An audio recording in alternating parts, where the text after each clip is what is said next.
Hello everyone, welcome to my channel. আজকের আলোচ্য বিষয় হলো 2025 সালের মাধ্যমিকের ভূগোল বিষয়ে যে 36 নাম্বার 1 নম্বরের প্রশ্ন আছে তার প্রশ্ন উত্তর সমাধান।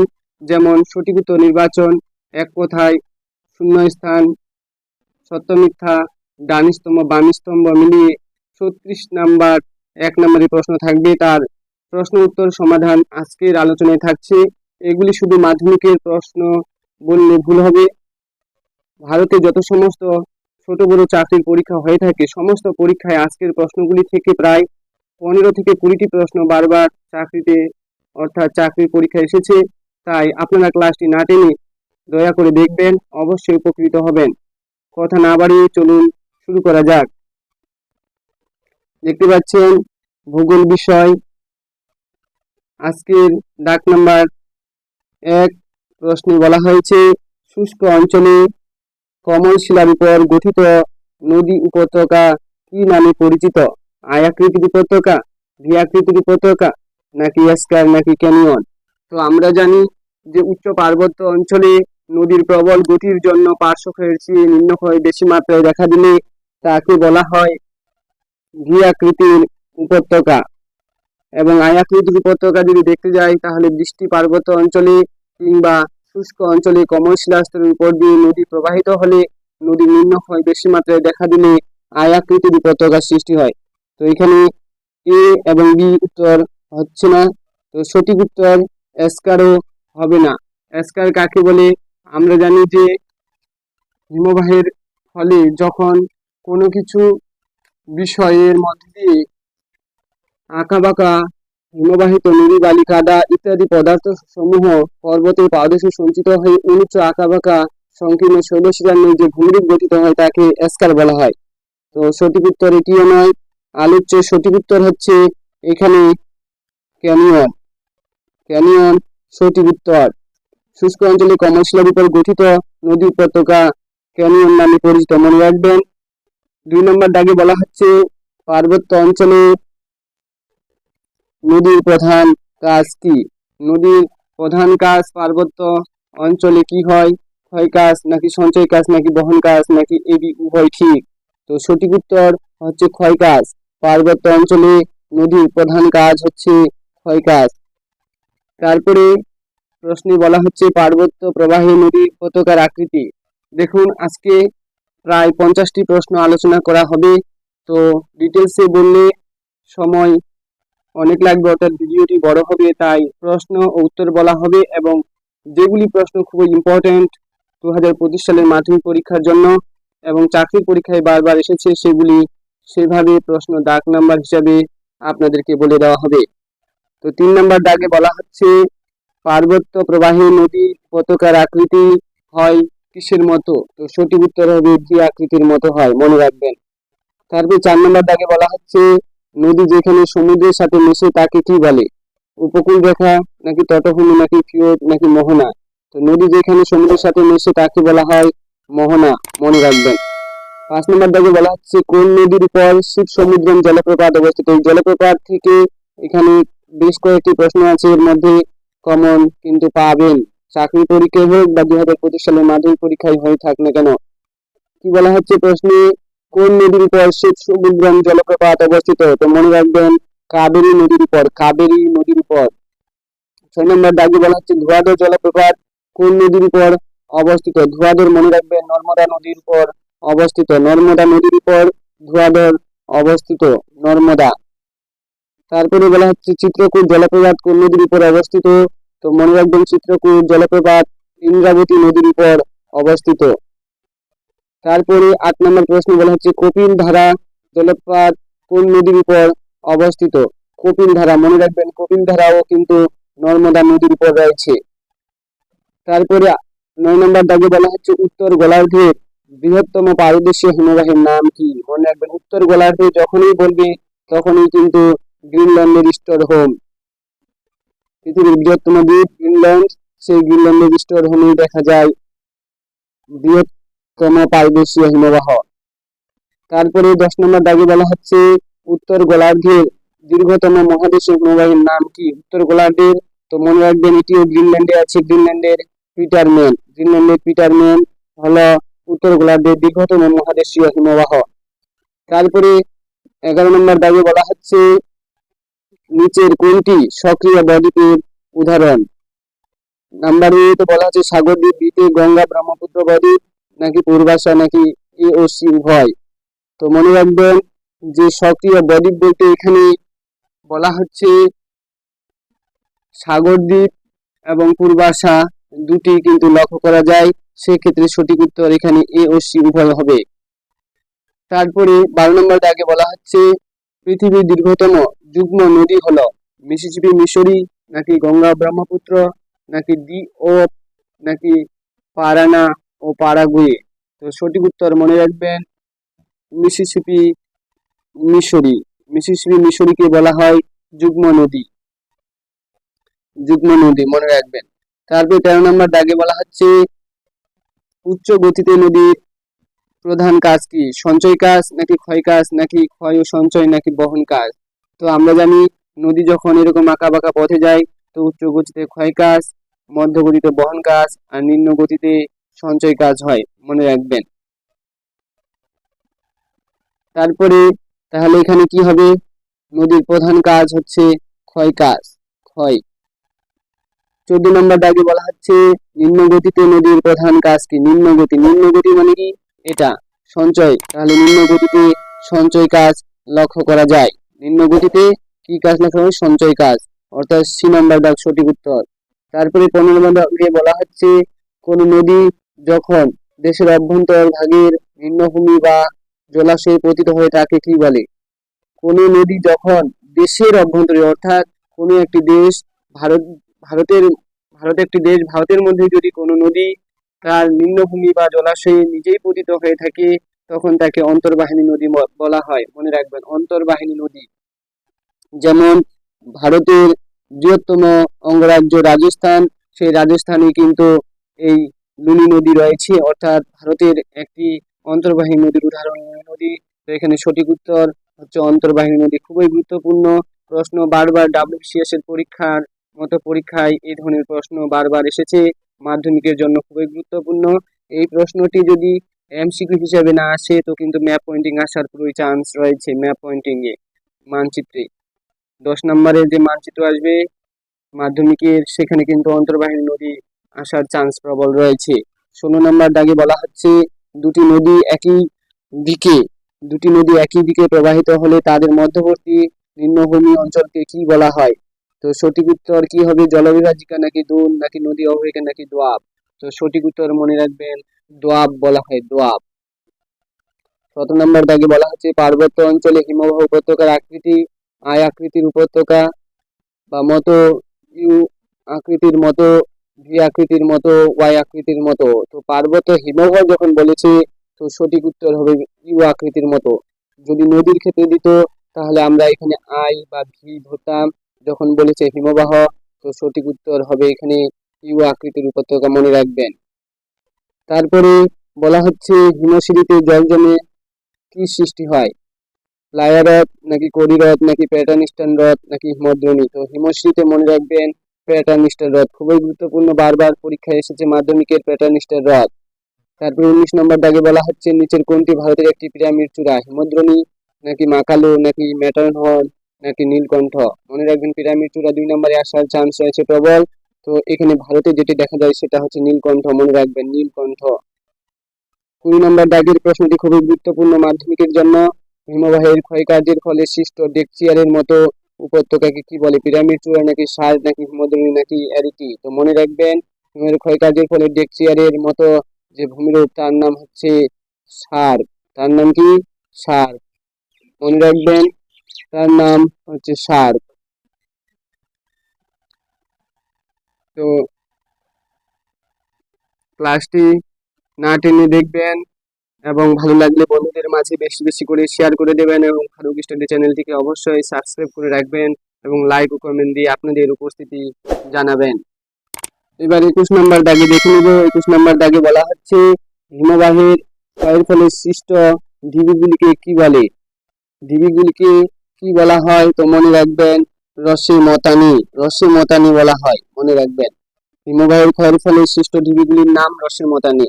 22 নম্বর দাগে চলে যাব। বলা হচ্ছে হিমবাহের মধ্যে সুদীর্ঘ ও সুগভীর গর্তের সৃষ্টি হলে তাকে কি বলে? আবর্ত রেখা নাকি ড্রামলিন নাকি হিমরেখা নাকি হিমপ্রাচীর? তো মনে রাখবেন, যখনই সুদীর্ঘ ও সুগভীর গর্ত সৃষ্টি হয় সেক্ষেত্রে আবর্ত রেখার তৈরি হয়। আবর্ত রেখার তৈরি হয়, মনে রাখবেন। তাহলে সঠিক উত্তর আবর্ত রেখা। 23 নম্বর দাগে বলা হচ্ছে পার্বত্য হিমবাহের অংশ খসে পড়লে তাকে কি বলে? হিমশৈল নাকি হিমানী সম্প্রপাত নাকি পিরামিড চূড়া নাকি হিমরেখা? তো মনে রাখবেন, পার্বত্য অংশ যখন খসে পড়ে তখন তার নাম হিমানী সম্প্রপাত। 24 নম্বর দাগে বলা হচ্ছে হিমবাহ ও পর্বতগাত্রের মধ্যে যে সংকীর্ণ ফাঁকের সৃষ্টি হয় তাকে কি বলে? ক্লেভাস, অ্যারিটি নাকি বাকসুন নাকি ক্যাটল? তো খুবই ইম্পর্টেন্ট, মাধ্যমিক পরীক্ষায় বারবার এসেছে।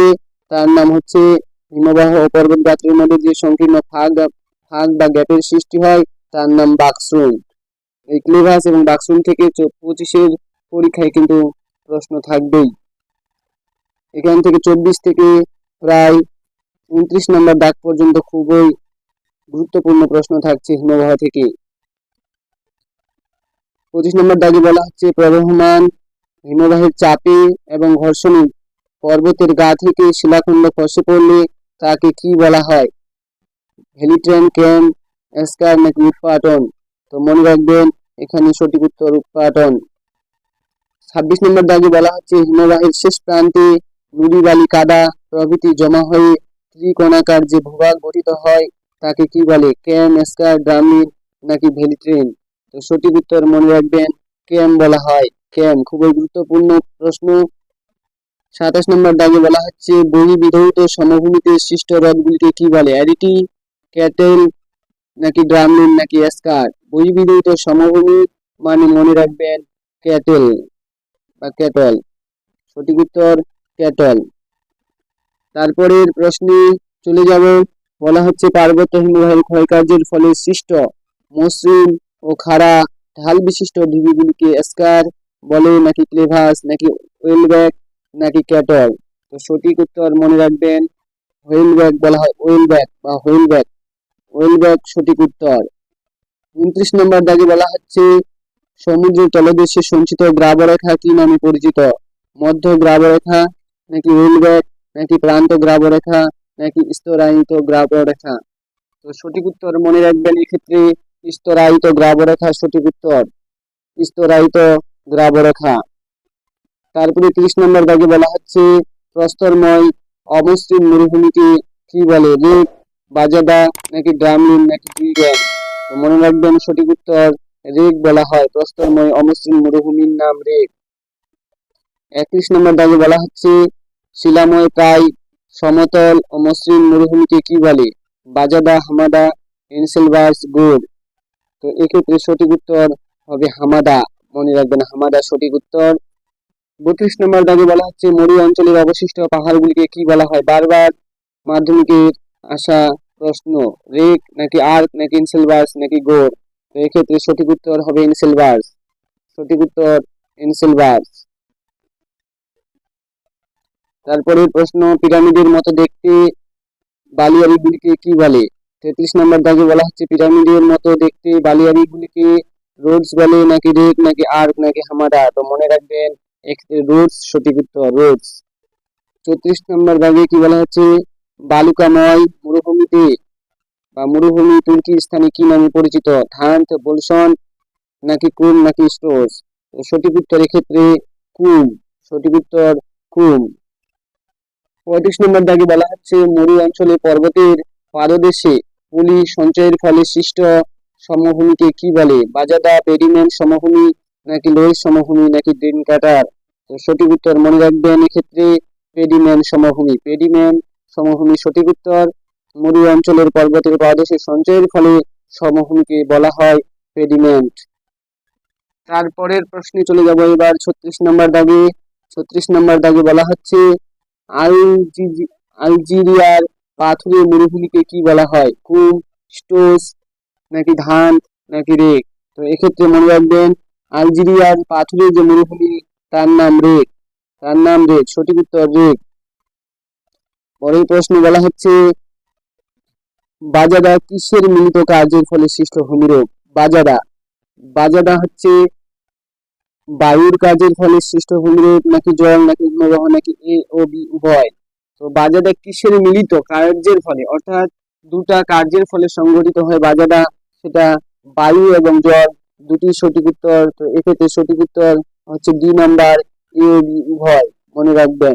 বাজাদা, হামাদা এগুলো জানি আমরা, এনসিলবাস, পেডিমেন্ট, বাজাদা, তারপরে ওয়াদি, এই সমস্ত হচ্ছে বায়ু ও জল দ্বারা মিলিত কার্যের ফলে সৃষ্ট ভূমিরূপ। খুবই গুরুত্বপূর্ণ প্রশ্ন। বায়ু থেকে আমরা জানি বায়ুর ক্ষয়কার্যের ফলে সৃষ্ট ভূমিরূপ 2024 সালের মাধ্যমিক পরীক্ষায় চলে এসেছে। তো বায়ু থেকে 5-এর প্রশ্ন 2025-এ থাকছে না, নদী ও হিমবাহ থেকে প্রশ্ন থাকবে 5-এর। এক্ষেত্রে আপনাদের বায়ু থেকে কিন্তু বায়ু ও জলাধারিত কাজের ফলে যে সৃষ্ট ভূমিরূপগুলি আছে সেগুলি অবশ্যই 1 নাম্বার, 2 নাম্বার, 3 নাম্বারের প্রশ্নগুলি পড়ে যেতে হবে। 38 নম্বর দাগে চলে যাব। বলা হচ্ছে মরু অঞ্চলের চারদিক থেকে বায়ু প্রবাহের ফলে ক্ষয়প্রাপ্ত শিলা সমূহকে কি বলা হয়? বাজাদা, গোল, রেত নাকি ড্রেন কাটার? এক্ষেত্রে সঠিক উত্তর হবে ড্রেন কাটার বা ড্রেন কান্টার। তারপরে প্রশ্ন বলা হচ্ছে মরু অঞ্চলে ক্ষয়প্রাপ্ত টেবিলাকৃতির মরু মালভূমিকে কি বলা হয়? বিট, মেসা, ক্যাটল নাকি প্লায়া? তো সঠিক উত্তর এক্ষেত্রে হবে মেসা, মনে রাখবেন মেসা সঠিক উত্তর। মরু অঞ্চলের ক্ষয়প্রাপ্ত টেবিলাকৃতির মালভূমি হচ্ছে মেসা। তারপরে 40 নম্বর দাগে চলে গেল। উৎস থেকে মোহনা পর্যন্ত নদী কয়টি প্রক্রিয়ায় ভূমিরূপ পরিবর্তন ঘটায়? 2, 3 নাকি 4 নাকি 5টি? তো সঠিক উত্তর মনে রাখবেন 3টি। আমরা জানি একটি আদর্শ নদী বা পবিত্র নদী হচ্ছে গঙ্গা, ব্রহ্মপুত্র, যমুনা। তাহলে আদর্শ নদীর 3টি গতিপথ লক্ষ্য করা যায়। যে নদীর গতিপথে উচ্চ, মধ্য, নিম্ন 3টা গতি লক্ষ্য করা যায় তাকে বলা হয় আদর্শ নদী। যেমন আমরা গঙ্গা নদীতে উচ্চ, মধ্য 3টাই দেখতে পাই। তো উৎস থেকে মোহনা পর্যন্ত 3টাই কিন্তু গতিপথ আমরা দেখতে পাই বা প্রক্রিয়া দেখতে পাই। তারপরে 41 নম্বর দাগে বলা হচ্ছে আমেরিকা যুক্তরাষ্ট্রের কলোরাডো নদীর গ্র্যান্ড ক্যানিয়নের গভীরতা কত? 1525 মিটার নাকি 2510 মিটার নাকি 1857 মিটার নাকি 1975 মিটার? তো মনে রাখবেন 1857 মিটার। 1857 মিটার সঠিক উত্তর। আমেরিকা যুক্তরাষ্ট্রের যে কলোরাডো নদী রয়েছে সেই কলোরাডো নদীর গ্র্যান্ড ক্যানিয়নের যে গভীরতা সেটা কিন্তু 1857 মিটার। এক্ষেত্রে একটি কথা আপনাদের বলে দিই, আপনারা বা তোমরা ইতিহাসের ক্ষেত্রে সাজেশন এবং এমসিকিউ, এসএকিউ সমস্ত ধরনের প্রশ্নের আবদার বা আবেদন রেখেছেন। তো অবশ্যই আপনাদের কমেন্টে আমি দেখেছি বারবার বহু ভালো ভালো কমেন্ট করেছেন। আপনাদেরকে অশেষ ধন্যবাদ ফারুক স্টাডি চ্যানেলের পক্ষ থেকে। আপনাদের লাইক, কমেন্ট এবং শেয়ার আমি দেখতে পাচ্ছি যে অনেক ভিউজ, লাইক এবং তোমরা বা আপনারা কমেন্টের মাধ্যমে জানাচ্ছেন 12, 11 এবং ছোট থেকে অর্থাৎ 5 থেকে 12 পর্যন্ত, এমনকি বড় যারা চাকরি পরীক্ষার জন্য খাটাখাটি বা প্রচেষ্টা চালিয়ে যাচ্ছেন, আপনারাও কমেন্ট করেছেন। আপনাদের সব আবদার পূরণ করা হবে। আপনারা ফারুক স্টাডি চ্যানেলের সাথে থাকবেন। তো 1857 মনে রাখবেন যে 1857 সালে আমাদের মহাবিদ্রোহ হয়। 1856 সালে যে সাঁওতাল বিদ্রোহ শেষ হয়, 1855 সালে সাঁওতাল বিদ্রোহ হয়েছিল আর 56তে শেষ হয়েছিল। মনে রাখবেন এরকম ভাবে যে 1857 মিটার আমেরিকা যুক্তরাষ্ট্রের কলোরাডো নদীর গ্র্যান্ড ক্যানিয়নের গভীরতা। লিঙ্ক করে পড়তে হবে, লিঙ্ক করে পড়লে ভূগোলটাকে মুখস্থ করার প্রয়োজন পড়বে না। এক একটা প্রশ্নের সাথে মিল আছে, সাদৃশ্য আছে, সেই সাদৃশ্য ধরে ধরে তোমাদেরকে পড়তে হবে।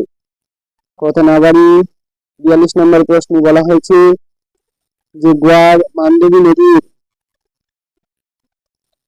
বলা হচ্ছে যে গোয়ার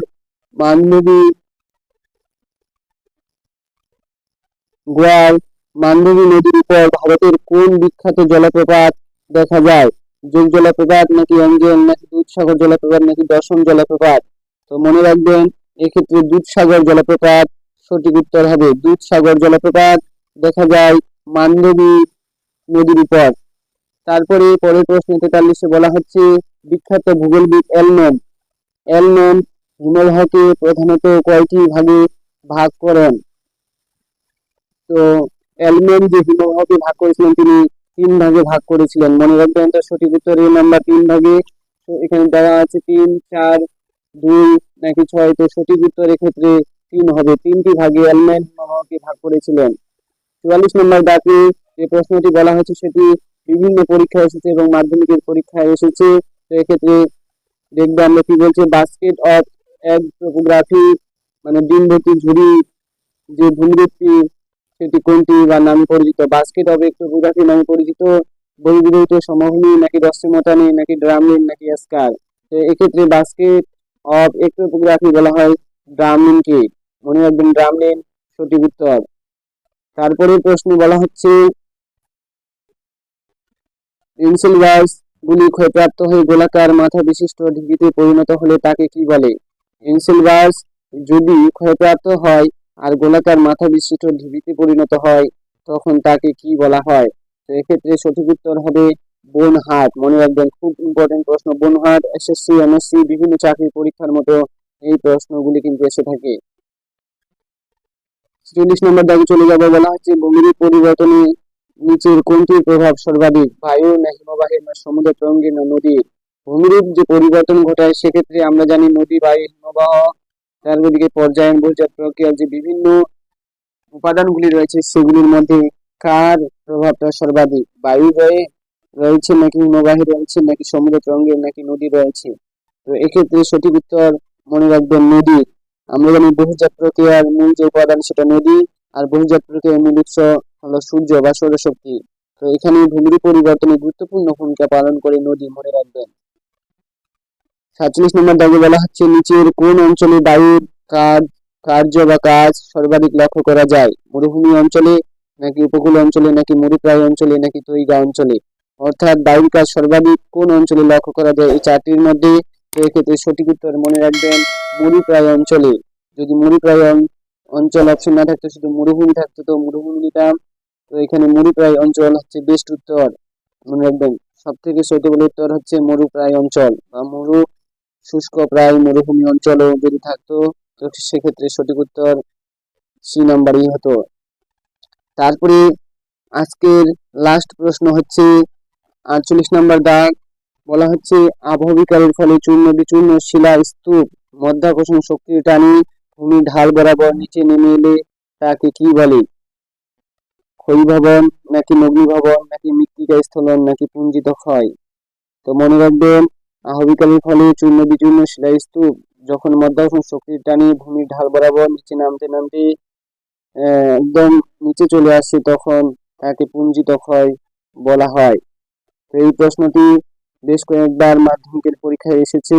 তো এক্ষেত্রে সঠিক উত্তর হবে পুঞ্জিত ক্ষয় বা মাস ওয়াস্টিং। তো সঠিক উত্তর হচ্ছে এখানে মাস ওয়াস্টিং বা পুঞ্জিত ক্ষয়। বেশ কয়েক বছর ধরে এই প্রশ্নটি ঘুরিয়ে ফিরিয়ে আসে। এক্ষেত্রে কিন্তু অগ্নিভবনটাও মনে রাখবেন 2 নম্বরে 2024 সালে অগ্নিভবন চলে এসেছে।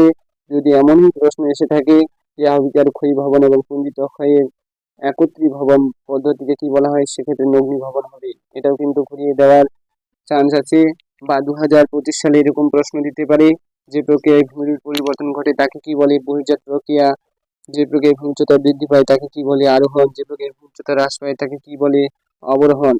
তো এই ছিল আজকের মূল আলোচ্য বিষয়। ক্লাসটি ভালো লাগলে বন্ধুদের মাঝে শেয়ার করে দেবে এবং লাইক ও কমেন্ট দিয়ে আপনাদের উপস্থিতি জানাবেন। এবং সর্বশেষে একটি কথা আপনাদের দয়া করে বলে যাচ্ছি যে ফারুক স্টাডি চ্যানেলটিকে অবশ্যই সাবস্ক্রাইব করে রাখবেন এরকম ভালো ভালো ভিডিও পাওয়ার জন্য। আর আপনারা আরেকটি কথা বলেছেন যে ভিডিওটি আরেকটু যদি ক্লিয়ার হতো, পরিষ্কার হতো তো ভালো হতো। তো আপনাদের জন্য খুবই প্রচেষ্টা চালাচ্ছি আরো ভালো করার জন্য। পাশে থাকবেন, ফারুক স্টাডি চ্যানেলের পাশে আপনাদের সব রকম আবেদন বা আবদার পূরণ করা হবে। Thank you for watching. দেখা হচ্ছে পরের ভিডিওতে।